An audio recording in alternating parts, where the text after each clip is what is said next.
Welcome, everyone, to the March 28th, 2023 Budget Workshop number 2. Can I have a motion to open the workshop? So moved. So moved, Linda. Second, Shanna. All in favor? Aye. Aye. Mr. Freeman, welcome. Take it away. All righty. Well, thank you, everybody. Welcome. So we are workshop number 2. Hard to believe, March is almost over. So our agenda for this evening is just going to go through some state budget updates for your information, keep you up to date on what's going on right now, what I've been watching, and then just go through in essence, the entire instructional budget. Please, very conversational. Stop me with questions as we go through. If I can assist you with that, maybe Miss Land over here could also, I'll call for an assist, phone a friend. But please ask questions as we go through. So first up, it's hard to believe that the state budget is actually due in 4 days. Saturday, April 1st is when the governor and the 2 houses are supposed to come to agreement, sometime during the day on the 1st. So four days away. So what I've just tried to show you is just go over what are some of the educational things that are already out there that both the Assembly and the Senate have proposed in their one-house budgets. And then this is the fundamental pieces of negotiation between the head of the Assembly and the president of the Senate and the governor. They're smashing out all the details for a lot of these topics. So there's some things that are similar on this first slide, and then there's a couple little nuanced differences. So first up, the foundation aid. Both Assembly and Senate reject the set-aside. And if you remember way back from our February presentation when we went over the governor's original proposal, of that foundation aid increase, there was about $770,000 of that increase that they were carving out that had to be used for 3 through 8 math and literacy. Tutoring had a bunch of rules and regulations associated with it. Both the Assembly and Senate are saying, nope, we don't agree with that. Both are proposing funding universal school meals, in essence, making up the difference between what the USDA, the federal government, supplies and what that cost would be, which is surprisingly not a big a price tag as one might think. Very important, the CTE cap for BOCES, that's the Career and Technical Educational Teachers, moving that cap to $60,000 for aid purposes, so they could, it's a help with hiring more teachers into those programs. That would be very helpful. I feel like somebody might have listened to me in Albany when we went out there with Monroe County School Boards. It's both the Assembly and Senate. This has direct benefit to us for UPK, increase for original programs seeking increased reimbursements. So we are an original UPK. We are locked in at the lowest per pupil financing. Districts that have gotten their UPK grant after us have various levels of financing. So this would be extremely helpful for the program, give it some flexibility. Also would help us finding community-based partners to team up with. So promising there, hopeful. Both also would like to move the capital outlay, the 100K project, to 250K. Really, you can't do much for 100,000 in construction these days. So that is the same. Couple different things here. Prior year aid claims. The Assembly has not put any money aside for prior year aid claims. Senate is putting $36 million for prior year aid claims. And these are aid claims. We have about $800,000 in prior year aid claims still owed to us. These things can go back as far as the 90s. I think the farthest one we have back is 1992. And a lot of them is for paperwork after the fact that gets audited. They say, oh, yeah, we missed this. By the way, we owe you an extra $200,000. You're going to the bottom of the line. When money becomes available, we'll pay you. So once in a blue moon, we occasionally get a $5,000 check that says, yep, here's the money we owe you from 1988. That's what the prior year aid claim process is. It's been frozen the last couple of years. So nice to see the Senate actually reinvigorating that. Can you also just explain what you're advocating for, what we're advocating for as far as one option, just a small option on that would be to not, if you get a bill through that whole thing, right? To, so to one take of the it away from that? Yeah, one of the fun nuances of the program is The state giveth, but the state taketh away right away. So it has happened. One day, we get a letter that says, all right, we'll pay you when money comes. The next day, we get a letter from a completely different year, from a completely different state aid saying, oh, we overpaid you by this amount. We're taking it this year. So rather than like net it out, we'll put you in the bottom when we pay you, but we're going to take that back right away. So one of the things we've asked is kind of like, can you just net it out type of thing, or take it off our running balance? That grew some legs a couple of years ago, and it's still out there as, it would make sense, but, we'll see. That's kind of low. It would be nice. I'd be very happy if that happens, but it's not expecting it. Reporting, right now these are two relatively new reports, these building level budgets to comply with ESSA. We do that already, but then a few years back, the governor added this reporting level, which is pretty much the same thing, just at a different moment in time. So they're trying to loosen up that mandate for us. That will free up, about 3, 4, 5 days of, data entry for myself. The Assembly surprisingly reject the earnings cap for retirees. Senate accepts the earnings cap and expands it actually to 50K. And then a little difference on the zero emission studies for transportation. Assembly wants to make it aidable and delay the reporting for a year, and the Senate just doesn't want us to have to do that. So right now, those are the big education pieces. For the earnings cap limitations, how will that impact the ability of retirees to serve as substitute teachers? Because I know the Assembly, they would not put a cap at all, so they could earn as much as they want, correct? Now, if there's a $50,000 cap, what's the likelihood of that being reached, knowing how short we are right now with subs? 50, I think we'd be able to work with. Okay. So it is a for our low number. retirees. Okay. I think just having that, but keeping on waiving it is the real beneficial Okay. piece to it year So after year. ideally, not having a cap would be the best option. Correct, yes, Okay. not having any cap, 'Cause- just Yeah, 'cause, allowing I mean, us to, Your good subs are going to come back, but they're Right. going to want to make sure they can get as much as. right, just being able It's to bring back reasonable. retirees, period, Yeah, would be helpful. okay. Thank you for clarifying. Yep. Yeah, fire away. The zero emission studies, is there a state timeline where those are due for compliance? Yeah, we don't know yet, or what it even looks like. It was just kind of the idea in statute that there would be a report. It'd have about 6 data points, like how many buses do you have? How many buses are you planning to buy? What does RG&E say about your connection? And a couple other data points. But it was very generic, and there wasn't much specificity around the development yet. It was a lot of to be determined. Okay, thank you.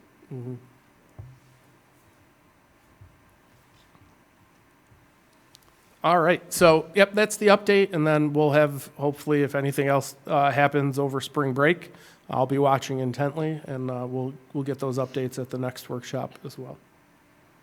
So, on to the budget. So our first section that we're going to cover this evening is the curriculum budget, so some changes this year over last year. And so, starting with the thought exchange that were around curriculum, the key words. So, there's a lot less very specific comments in the thought exchange this year. So I pulled off 3 of the top, kind of curriculum-based thoughts and, use that to ground our planning when we'd have our discussions. So you'll see the salary line is up. Couple reasons for that.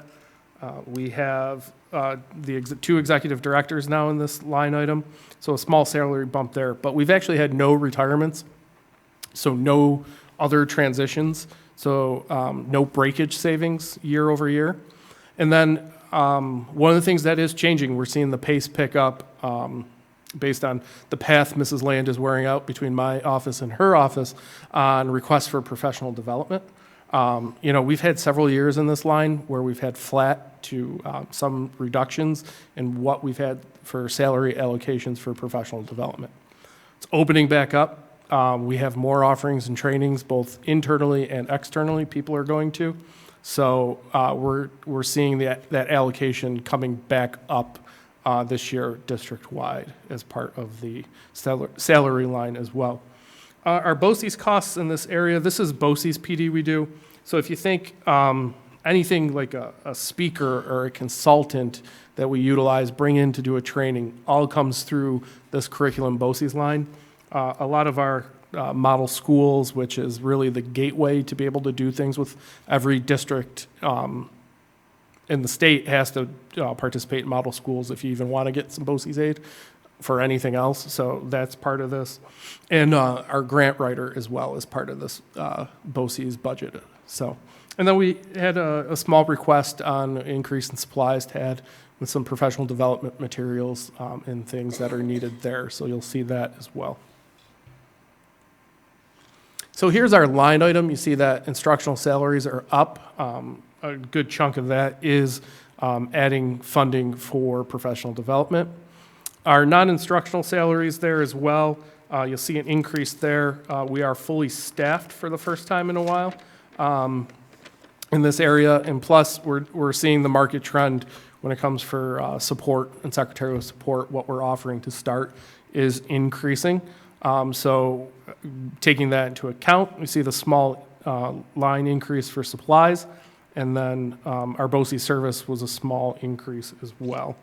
Overall, the curriculum budget is 1.43% of the total budget. This year over year, those 4.83. You can see because it's a smaller overall number, that rate looks higher when you add in the additional professional development salaries. Questions on any of the lines there? Brian, so the professional development line itself did not increase. Correct. We have a couple different professional development lines. We have some contractually mandated. So these professional development summations are very specific, like for outsourcing, like AP trainings, other kind of very, very specific policy board trainings too that Greg Alquist sets up. That's that professional development line that is kind of controlled there. The stuff we control is what we're paying people out in salaries to go to professional developments or participating in ours. And those are lumped into salary codes. Okay. That's the difference there. Thank you for that clarification.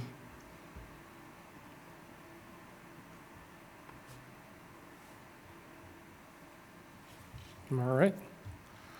Next up is the instructional budget. It is the largest portion of the entire district budget. So we'll take some time to go through that area this evening.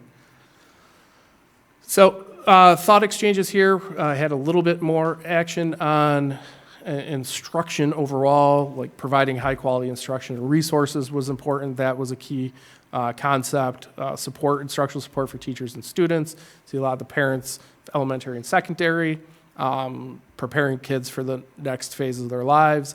And then, maintaining strong curriculum, build on the science of reading, best methods of instruction as well. And, so one of the top comments on instruction from the thought exchange. So that helped us guide our conversation as well.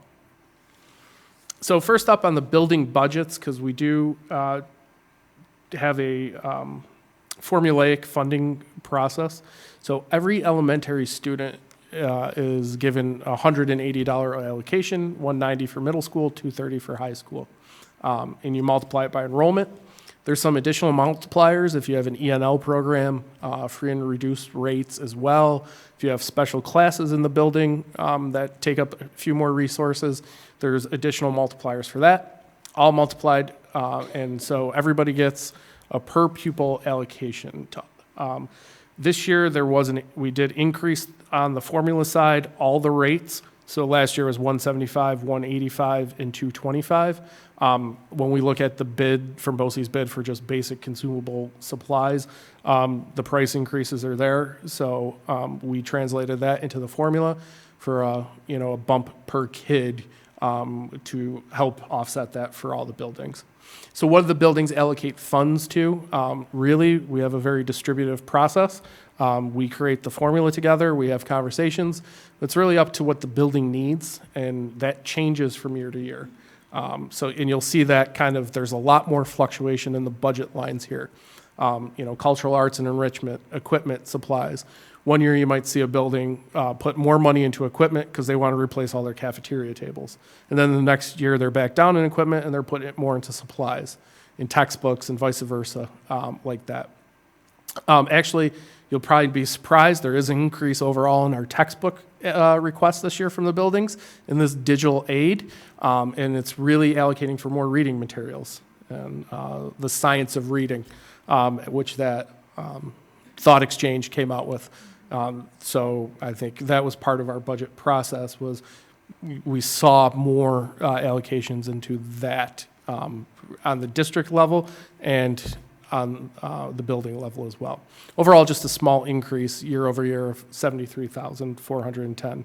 So the increase in the multipliers kind of help offset a small enrollment decline for some of the buildings.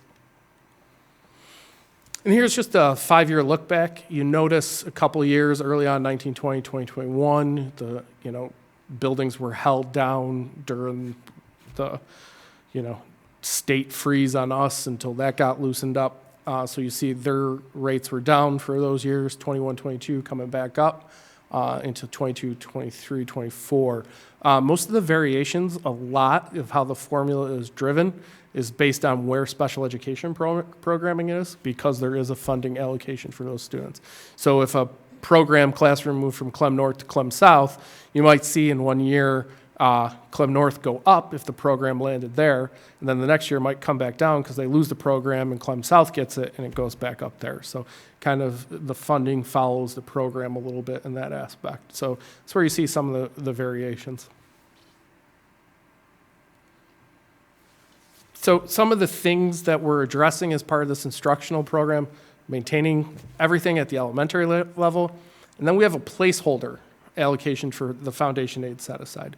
Now I know both houses, I just said, well, they're looking like they're getting rid of it.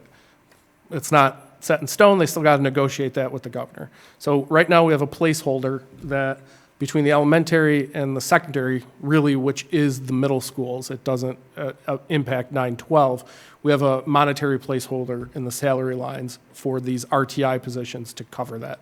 So you see that salary line impact on the line item budget. One of the things we're trying to do too, with Dr. Leggett, who's not here, big kudos to her as part of the budget process, is looking to kind of centralize more experiences for students. So this year you'll see a $25,000 increase through BOCES on the cultural arts side. 5th grade science, everybody going through BOCES, every 5th grade having the same standard field trip. We did this 2 years ago, I believe, with Challenger. So we're starting to build some momentum to standardize that all the schools at least get the same experience in certain areas. So hopefully we keep growing and going down that level. I love the idea that no matter what, if you're a kindergartner at DeWitt and a kindergartner at State Road, you get a uniform experience. So we're working and striving towards that as well. And then some additional increases for centralized supply increases for the department programs, expanding the centralized fine arts for Mr. Roller to help assist the buildings with what the building allocates their fine arts programs, for him to centralize some of that. Same thing with science, the humanities. Big one here on ENL, since we're increasing there, some more support there. And then also some more centralized supply funding for RTI and materials to help support that K-12. Really quick, just to clarify. Yeah. So the set aside, the district intends to provide those services for intervention for math and literacy regardless? Is that what that means? So, or is it still state dependent? So it's still state dependent. Okay. So, we have the 772, 150 on this side of the formula on the revenue. And I'm just matching it up on the budget side, that we have something over here for those grade levels and those areas that should in the next week say, nope, it's going to be a set aside. We have RTI monies that are there for, it could be a position, it could be overages, it could be tutoring money. So it's very general. So we just kind of took, all right, it's 3 through 8, how many grades, how many students, and created a very small, quick formula to say, all right, this is how much every elementary building is going to get 3.5. This is how much the 2 middle schools are going to get. Because our allocation for that would be 772, 150. So we just pretty much divvied that up as a placeholder. But if that goes away, it could impact those services for kids. We still have Okay. those services in place. A lot of those would be additional. Yeah, this would be pure, yes, thank you, because this would be above and beyond what we do. It 'Cause I know couldn't, these services are helping a lot of our students right Right. now, so we want to make sure that people realize we're not taking those away. the original language of this was to supplement, not Okay. supplant. Okay, So that's why it is separated. thank you.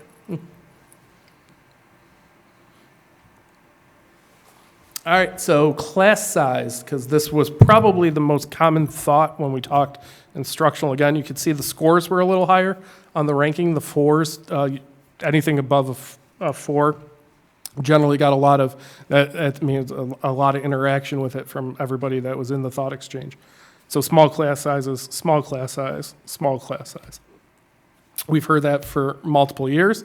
So what does that look like when we started the budget process and break that down and looked at all the grade levels? So we actually did pretty good with that the last 2 years. So this is right now, where are we and what can we do? So we've gotten our average overall to 21 with the K1-2 averaging 20. Grade 4's got a bubble. So that's where we're targeting for next year of smoothing out that bubble. And so what does that look like? Having conversations. UPK is can we move the chess pieces of UPK around to create room inside of a building that might have a bubble? So I think we have the plan for that for next year to drop those down. So it's a 2.0 FTE in order to do that. So fast forward a year from now when we're looking at that, hopefully that 24, it's much lower than that. Knock on wood that there isn't anything extreme happen throughout the year where we have a mass amount of people move in and it ruins our plan. But right now, that would be the only thing. We're breaking those sections, which would be an additional 2.0 over this year.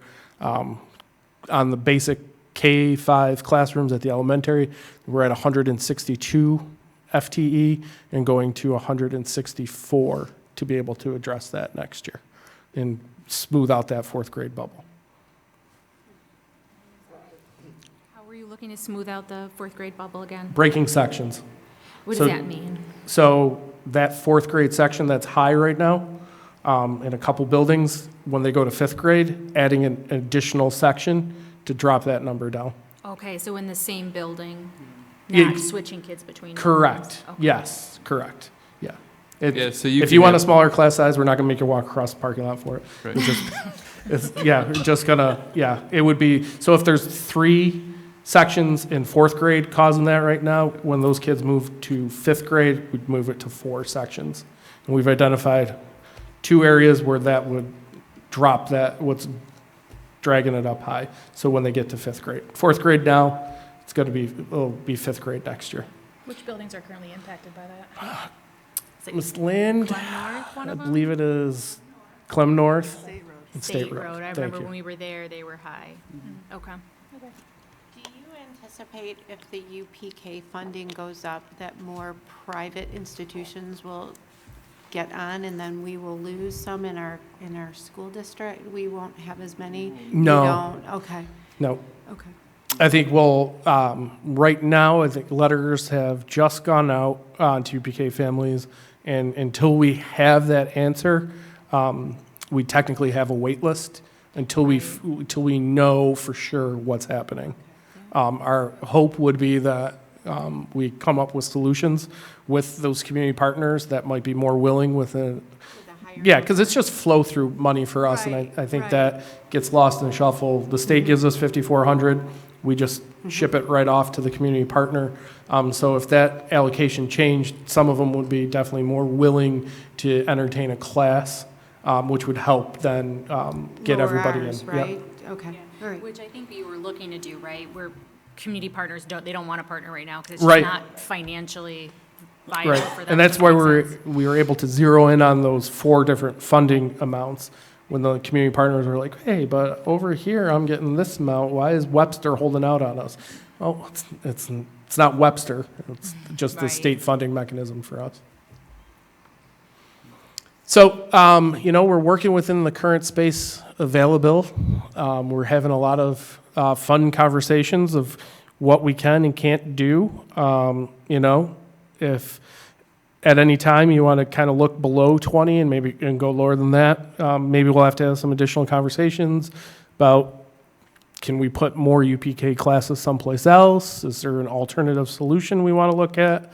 Do we move some of the special education programs out to free up class spaces? Do we look at capital construction? But, we've said enrollment is down. We looked at that as part of our long-range plan, but we've brought back OWL to offset that. We've lowered class sizes. We've brought in UPK. So we've done things to take up that space. So if we wanted to keep going down this road, we might have to have some of these conversations. I was just gonna, to add to the list, we've also brought back some of our special classes. Right. And many of our students that were out at BOCES. So, Mike, did you have a question? No, I think considering the impact that COVID has had, smaller class sizes is key, so applaud the efforts to get the 24 down. I don't think I think it's important to definitely cause for celebration that those numbers in kindergarten, first and second grade are where they are, because I think this is something that we have heard in the last few years, and it has definitely been one of our focuses as a leadership team and as a board. So I'm excited about that part, and yeah, like you said, we could keep trying, nip away at it, that'd be great. Right. All righty. So just for perspective, 735 total teaching staff in the instructional budget between elementary, middle, and secondary. 200 support staff, that's both paras and secretaries as part of this budget, and 32 building administrators that are included in the instructional budget. It is 30% of the overall budget. It is the largest single section of the budget. When we look at the line item, I just want to point out a couple clarifications on the numbers before we look at it. It may look like we are spending less on enrichment. We are not. That is a small change that is through the budget process with Erin and her team. Didn't feel like it was counted as enrichment before, but it's how we support some of our scholastic competitions, kind of created its own budget outside of enrichment now. So it looks like it dropped, but it's really just money moving. And then the centralized building costs through BOCES, you'll see that increase. And then that budgeting relocation to the contractual line with the scholastic competition. So here we are with the numbers. Instructional salaries going up 3.7%. Not as much of our breakage that we've had year over year to drop that like we've seen before, because my friends in human resources are hiring people with an average experience of 7.4 years, previous districts, so don't have too many newbies that we can pay bare minimum. We're up above that, which is a good thing, getting experienced people. So I've had to readjust my budgeting for that when we look at the new hiring salaries that are coming on board. So that's kind of reflected in this. Applaud the staff in their hiring over there at HR. The non-instructional salaries, that's the support aides that are building-wide, get an increase there. See a little bit more on the equipment line district-wide, and that's the variability. So one of the buildings probably looking to do something that throws it. Supply, you see that increasing. A lot of that has to do with the monies that I talked about, that $100,000 that were centralized there. Tuitions, what are tuitions? Tuitions are what we pay, actually, majority of this budget is tuitions we pay to charter schools. Students that attend charter schools, we pay that as part of this. That we have about, on average is 12 to 14 students that select charter schools in the greater Rochester area. They act just like a private school as long as it's within 15 miles. Very similar rules, but it is in direct bill from the district to the charter school. So that is that when we talk tuition on the instructional side. there's that enrichment cultural arts going down. The increase in textbooks we alluded to, a lot more of the buildings allocating funding there. The $25,000 increase in BOCES for the centralized field trip. And then there's the contractuals moving over, and it's not a one-for-one because, you know, the buildings were moving around money as well as part of their budget process. Questions on the instructional numbers and anything that we're doing there?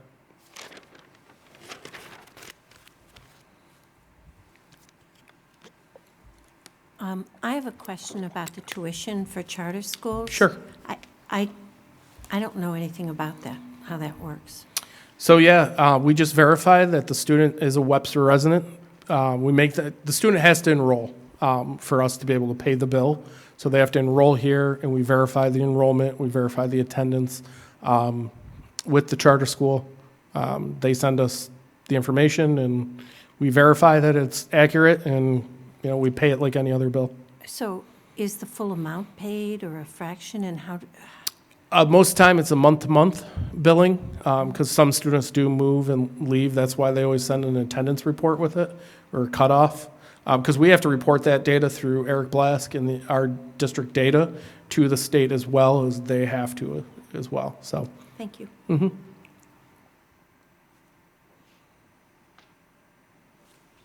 Yeah, you wouldn't, it is a surprise sometimes when we cover this, because, you know, we don't have a charter school that it's in the district that would, but some families, a lot of families that move out here, maybe have started in a charter school, when kids were younger, and they've just wanted to keep that continuity.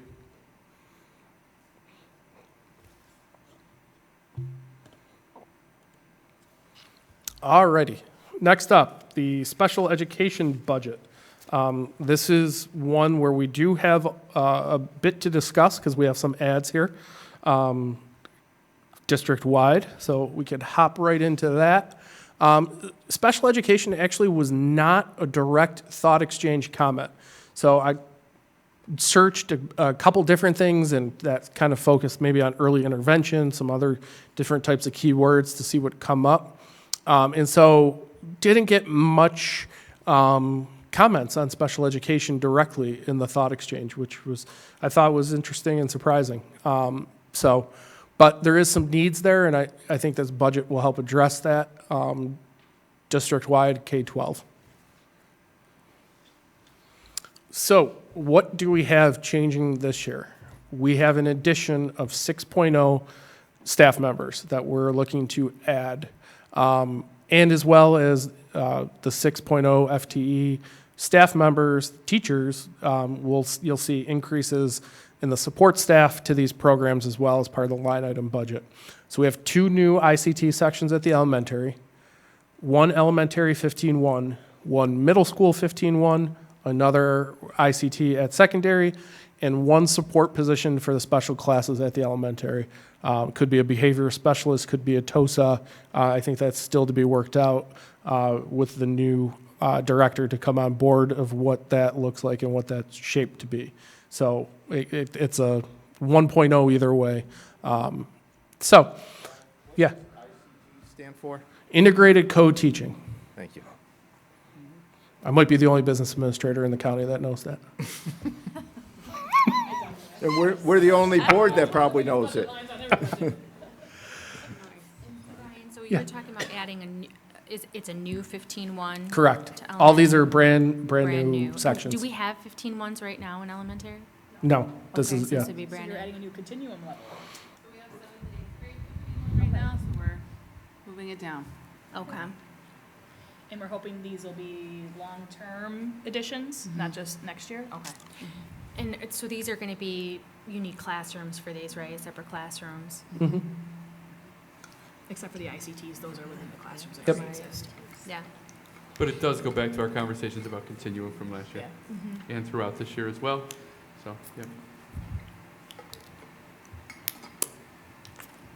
Can I just? Yeah, no, fire away. So if we add in the 15-1, does that mean that some kids that were currently in one elementary school are now going to have to go to, they're going to have to change elementary schools?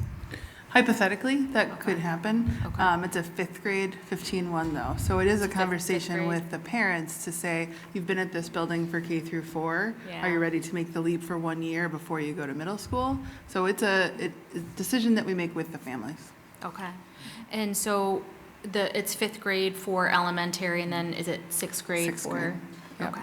Because maybe you'll remember last year we added, so for this current school year, we added 7th and 8th. Okay.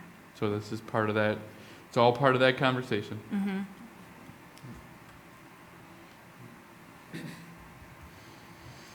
All right, and then the next largest part of the special education budget is our BOCES placements. The BOCES program, you'll notice it is flat this year. Working with the student services group, we're having some kids exiting.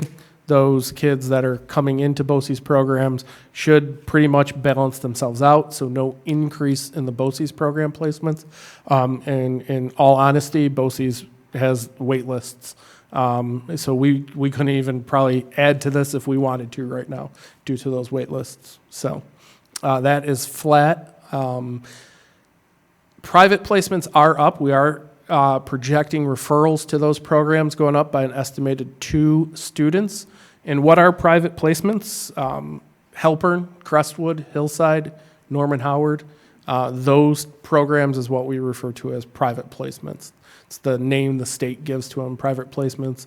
We get a little extra aid from off of the private placements because they are a little more expensive than the BOCES programs. So projecting 2 students increase there, you'll see that in the numbers on the line item. Questions on any of that before we dig into the numbers here? So you do see a big increase in instructional salaries. That is the 6.0 FTE taking up a good chunk of that. And then just as reference, we have roughly 110 special education teachers that are included in this budget. So just a natural contractual increase year over year will also add a fairly large number to that. But 6 new positions into this line also does that.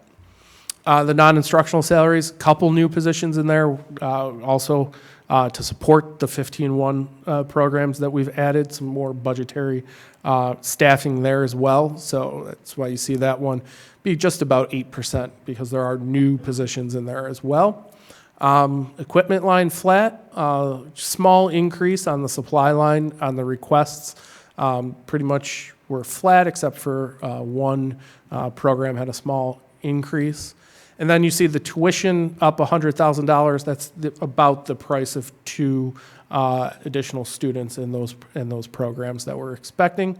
That BOCES service line flat again. If you wanted to ballpark what the OWL program means to us financially, that would probably be in excess of $12 million right now if we sent all those students to BOCES. That is the difference year over year that the OWL programs make having them in-house. So there's no way we can show that in the budget? I mean, it seems like such a huge amount of money that is a saving. Yeah. Yeah, and Carol, from my business lens, I'd love to go tout that, but, I was a former special education math teacher, and part of me hates putting a number to all those kids. Okay, yeah, thank you. And then our contractuals are flat there. We have some service agreements with some outside providers that we also pay for to help support Janice, mental health, some art therapy, music therapy type groups that are counted in our contractuals there, holding flat for next year. Questions on the special education side of things? All righty. Next up, instructional technology budget. We had a couple thoughts. This one I was excited about. I thought it would have gotten more ranking than a 3.5 about loving the new Encore classes and participating in learning about technology. And then another one about kids' school tech isn't falling behind the times. So, as soon as we hand them the device, it's out of date. We do our best with refreshing them every 3 years. But I remember when we first did the one-to-one conversion, myself and Mr. Neenan and Mr. Zimmer and Mr. Montemero went to a trade show, and we had just purchased a bunch of Chromebooks, and they had already had like the next 6 generations of Chromebooks on display that made the ones that we just bought look like an Apple IIe. So we're doing our best to keep up with it, but it's on parents' minds as well out there. So we did add one position to technology, and that is 50% of the increase. It is a senior network technician. We were lucky enough, we have somebody coming aboard at the end of the year here that is a great deal of experience. This is a huge area of need due to our network traffic. When you think about what we've added to our network in just the last 5 years, between more and more of our HVAC management controls, more of our door swipe controls on servers, like things you don't even think about. Our boilers are on the system. Alerts, all of our freezers are on the system in the kitchens. So we know exactly what the temperature is and when they go down or when things go bad. We've added a significant amount of stuff to our network that needs to be watched. And so every time, when we got audited a couple of years back on our tech, they said this is a major area of need. And so we needed to pull the trigger on this. So we're very excited to have this new network technician come to us from another local district and get them started in helping us. Internet of Things, right? The Internet of Things Yes. continues to grow and grow and grow. It does. That it does.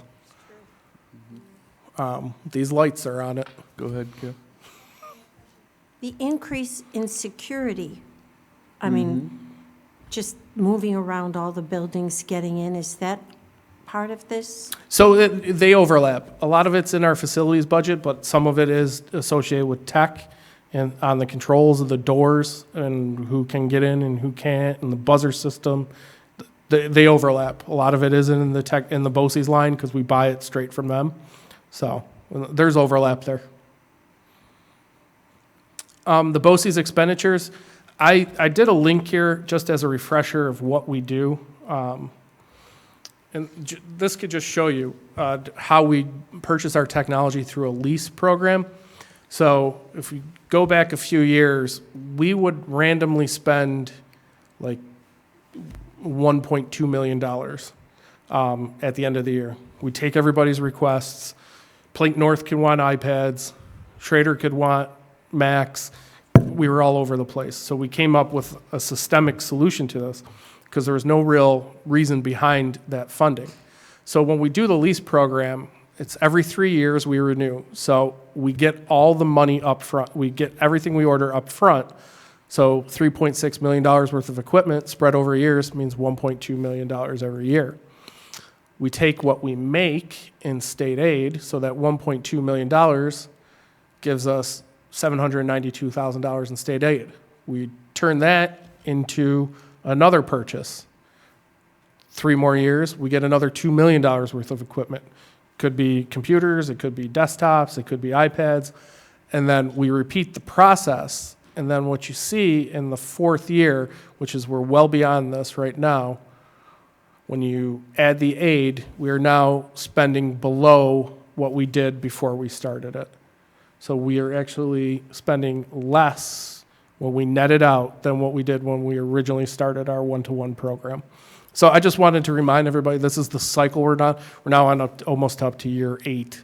So just to show you as a refresher on how our purchasing through BOCES goes.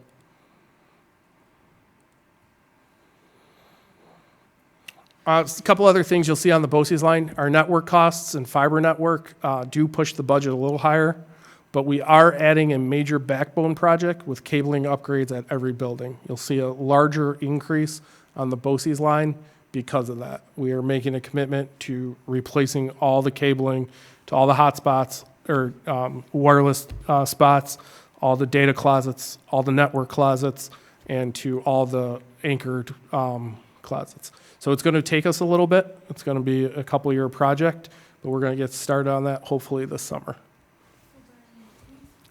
Explain to me how this works. So we work through BOCES for our internet and our, how does that work? Yeah, so we purchase, it could be a vendor, but BOCES takes care of like all the ordering for us. They take care of all the bidding, they take care of all the vetting. They will say like, hey, it's called the Regional Information Center.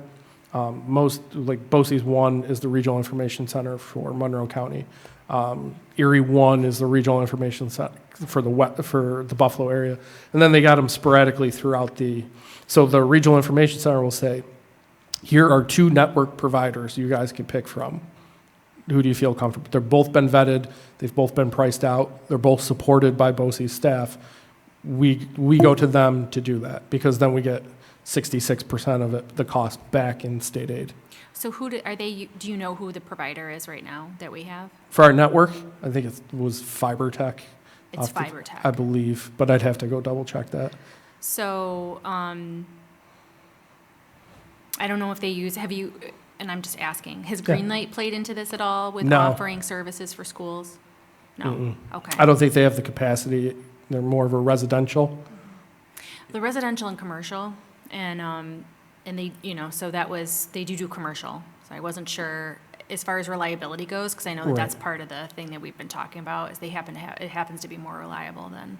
I haven't heard them be on the state bid list yet. Right. I don't think that they've gone that far yet, Okay. but not something that they couldn't do. I just don't Right. know if it's something Yeah. that they're focusing on as a company right now. Gotcha. As I was they're just expanding. curious because of that, the reliability part. I know that they, that's part of the reason why people choose them, Right. is reliability, so. I Right. don't know if they have the infrastructure for school buildings yet. Right. Maybe. Like I said, they do large commercial buildings, but yeah, and I know that they're expanding into Buffalo and stuff, but. Good question.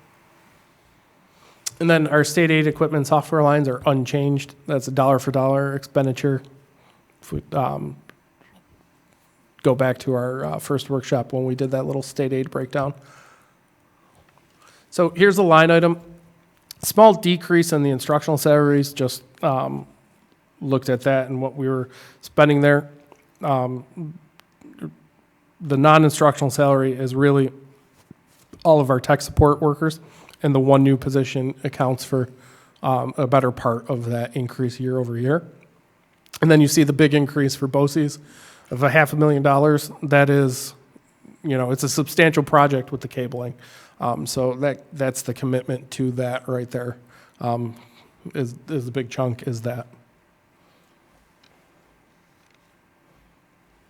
We try always to buy as much of our hardware and network and software, even our instructional software, all goes through this line we get the BOCES added support that is helpful. If there's issues, it's not just us experiencing them, it's other districts. It's almost like it's cooperative purchasing through BOCES for a lot of this stuff. It'd take a software like RazKids or I'm drawing a blank, I'll just use that one. STMath, thank you. I was thinking of the little penguin. There you go. You got it. Yeah. GG. GG. GG. That it's not just us. If there's issues, there's strength in us going together with other districts statewide, because the RICs are all connected, to say, push this feature, push this, rather than us purchasing it on our own. The local school districts go through BOCES for this piece? Yeah. Okay. Some districts go as far as having all their tech workers supplied by BOCES as well. Small district usually. Yeah, smaller districts. Gotcha. Any other questions on tech? Could talk about it for days.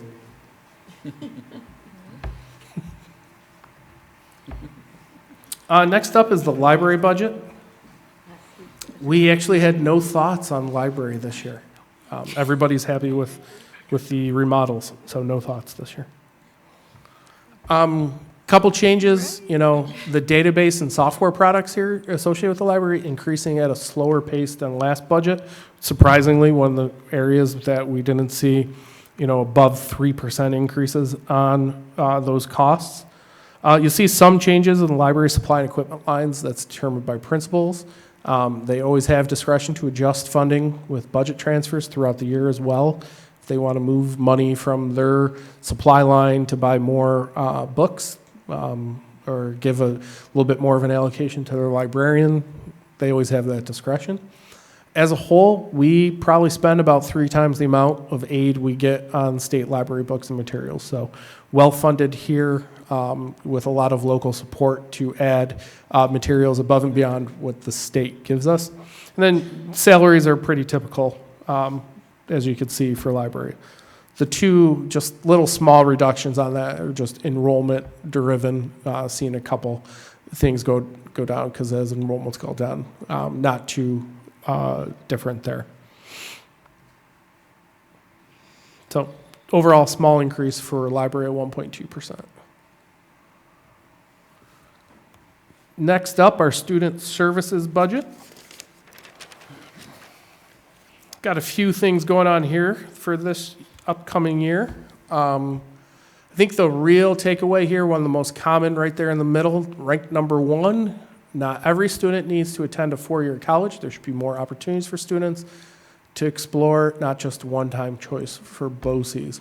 So looking at that as kind of a benchmark, a request that we've gotten for many years is looking at opportunities that are non-traditional. So what are we including in this pupil personnel services, student services? It's all of our occupational education. It's our summer school programs. It's guidance, attendance offices, nursing services, psychologists, and social workers. So for this upcoming year, additional slots for the New Vision program. We've added funding here because the New Vision program is interesting since it's a blind application process. Some years we'll have 6 students between the 2 high schools, but more recently we've had bumps where I think we've as high as 22 students get accepted into the New Vision's medical program. So adding funds here to address that if it ever happens when we have those high numbers, we don't have to say, take it from another CTE program, that we're dedicating money, because this is such a popular program, dedicating slots specifically for New Vision. And CTE costs are one of both these higher rate increases, so you'll see that on the line item. And just as a reminder, the past 3 budget cycles, we've added 20 FTE for mental health. So we have addressed that in previous budget cycles with all the buildings previously. One other additional change on this, you'll see nursing. Yeah. Not a question for you, but Dave looks bored over there. So how has our turnover been on all the mental health folks we brought in? In terms of have they left? Yeah. No? Yeah, I don't think we've had a single person leave. The issue has been more around leaves and trying to fill those spots leaves in. That's been more of our issue than anything else. So. Okay. Thank you. Yeah. Mm-hmm. On the nursing side, if you remember, we added 4.0 as part of the federal stimulus to help address COVID and to kind of right-size our nursing staff in comparison with the 2 high schools, 2 middle schools, of adding some extra support to bring down those nurse-to-student numbers. So this would be the last year. It's paid in the federal stimulus grant, so we're sliding them over to the general fund budget this year to keep them, and not when the funding runs out, it runs out. They're now going to be incorporated as part of the budget. This was the last federal group of people, staff, salaries that had yet to be added to the general fund budget as part of that. So, and so not a lot of instructional salaries in this group. Some retirement breakage too over the past year that has lowered probably that below contractual obligations. And then you can see the big increase to non-instructional salaries. That is our 4 nurses being added to that group right there, and plus then all of our aides, health office aides, and support there as well. Equipment supplies staying flat. BOCES services, here's the increase for the new visions right here, the $150,000. Dedicating specific spots to new visions, so if that ever happens, we're covered. And then no movement on the contractual line. So a little over a 5% increase, bulk of that on the 4 nurses coming on board permanently in the general fund budget. Just to clarify, all the salaries are W-2 wages. The benefits were covered in workshop 1, right? Correct, yep.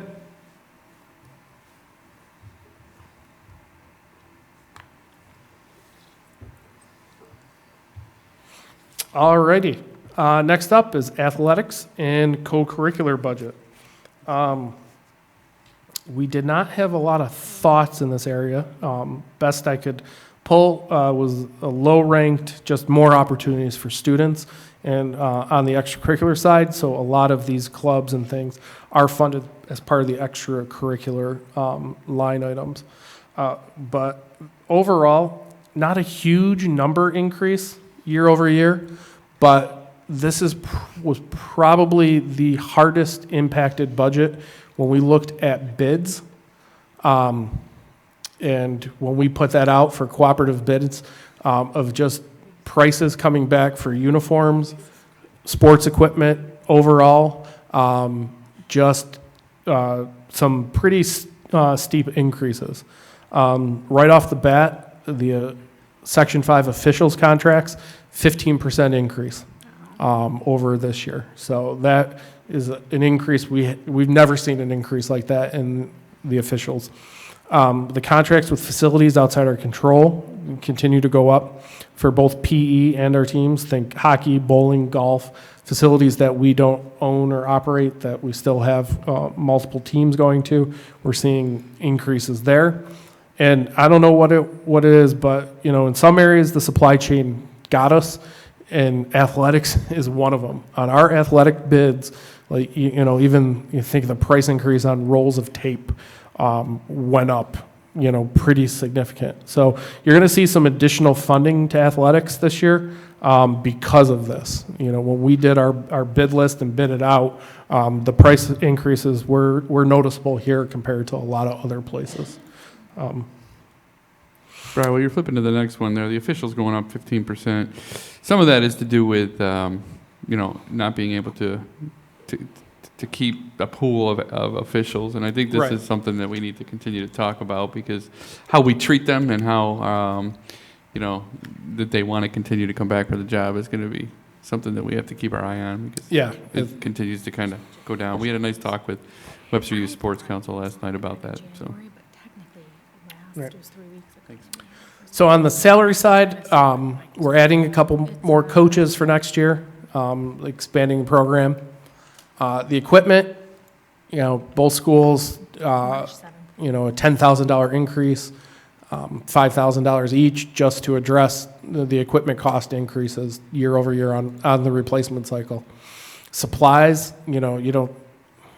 all the little, it's the onesie twosies, that really added up with the athletics stuff. So, a 30% increase, it's $25,000 per school, $50,000 overall. The grand scheme of things, and the dollars aren't that big, but year to year in this specific budget seem pretty big. BOCES services, we're seeing more and more on the streaming side and adding some capability there to watch games from the comfort of your home. And so BOCES has added some support and technical support there. So that increase has gone up, looks fairly large year over year, but it's $7,200. And then on the contractual side, that's where officials are buried into this increase. And then, like I said, some of those rentals that we have to do for our teams and for PE class are in that increase overall. So overall, $210,000 increase for athletics and extracurriculars, about a 6.5% year over year change. Questions? All right, last part, community education budget. No thoughts on community education this year in the system. So some budget highlights. You see some higher salary increases. A couple things we're trying to do. Increase the rate for seasonal staff to keep up with market demand. Keep the college kids coming back to work in the pool. Special rates for large events. We could not have pulled off some of the events we did New York State championships. We did college championships. And we could not have done it and staffed it without some special rates for the large events to entice the college kids to come back in lifeguard and to work the desk and to work some of the facility supervisor positions. So seeing higher than there, but it allows us to reinvigorate the programs offered. You saw when Ben and Brian presented, we're more than just aquatics. I know Jane will be up here eventually giving a campus news report. But, facility supervisors for events at all our fields and stadiums run through here, and all our instructors for continuing education programs as well. I just saw we were running a virtual continuing ed program with, an aqua aerobics class, brought in the big screen TV, and the person was doing it from Florida. It was like a nationwide thing, and it worked wonderful. So we're always looking for what we could do to be cutting edge with some of that stuff. So all other line items in this area are remaining flat. So you see, not a very large dollar amount increase, but a little over 8% year to year because of those salary increases. A lot of minimum wage here to impact driving our costs up before we even do anything else above that. So just a little visualization of what we just went over. Slice of workshop number 2, instruction is the largest part, followed by special education, those student services, and then our computer instructional technology are the biggest pieces of the pie. Just a little visualization of where those dollars go. So there's workshop 1. All these added up tonight for workshop 2 gives us a initial budget of $204,438,730 when you add those two workshops up. So it's a 4.4% increase over 22-23. Now, how does that look like? Some early county comparisons on budget. So some of these have been adopted, some have not. So I haven't used the schools. But here's the range of Monroe County budgets for this next year. Anywhere from 2.98%, that one's not really in Monroe County, if I give it away.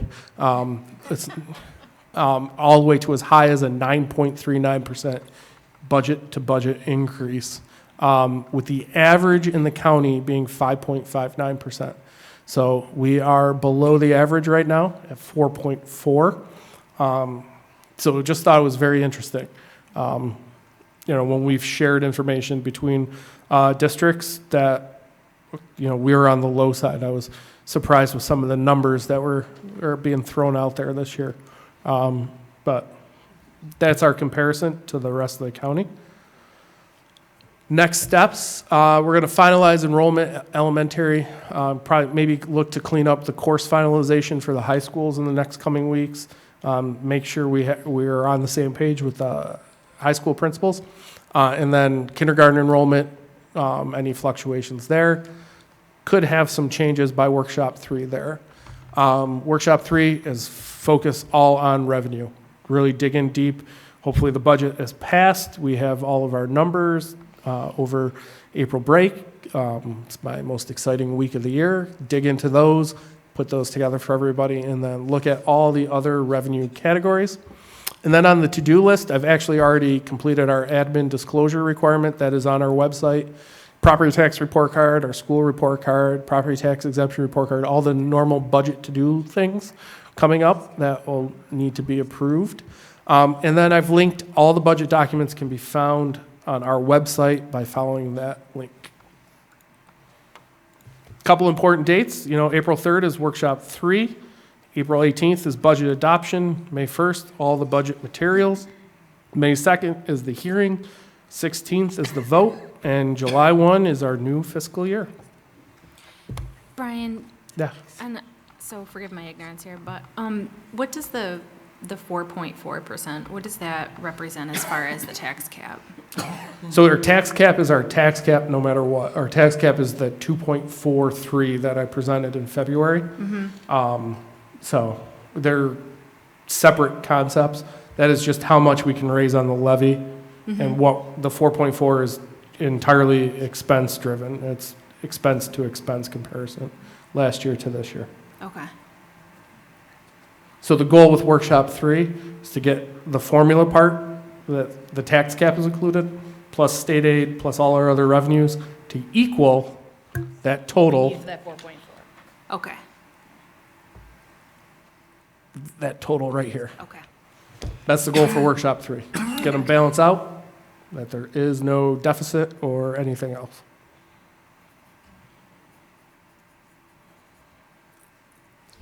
Thank you, Brian. And it better than I ever have before, so I thank you for that. Thanks. And, like I said, I'm not going anywhere. Questions pop up, you see something that comes across like an email, newswire from Monroe County School Boards or NISBA or a different organization, please feel free to ask me questions. Brian, do you do any, I know you did it with the capital improvement, but I don't know if you do it with the budget. Do you ever sit down with the PTS, like? attend I'm going to PTSA? Central PTSA May 3rd. I think it's May 3rd. Okay. And then we'll probably work with Cindy in the coming days for Brian and I to maybe divide and conquer and get to all the buildings and some of the departments and some of the community groups. Okay. So hard with the PTSAs because they don't meet every month anymore. I know. So that makes it really difficult. I know. But Central is important. Yeah. I can't wait to see the revenue numbers, Brian, of course. 8.6 is a lot when we only got 2.4 in the tax levy, so be interesting to see where the balance comes from. I know we got the big increase again in foundation aid, and that's probably the big gap closure. Here's hoping. I don't want to give away. Gotta wait till April. You can tell we're kind of like, so. I can do math. So you're saying there's a chance. So, Any other questions, or? Tune in April 11th. That's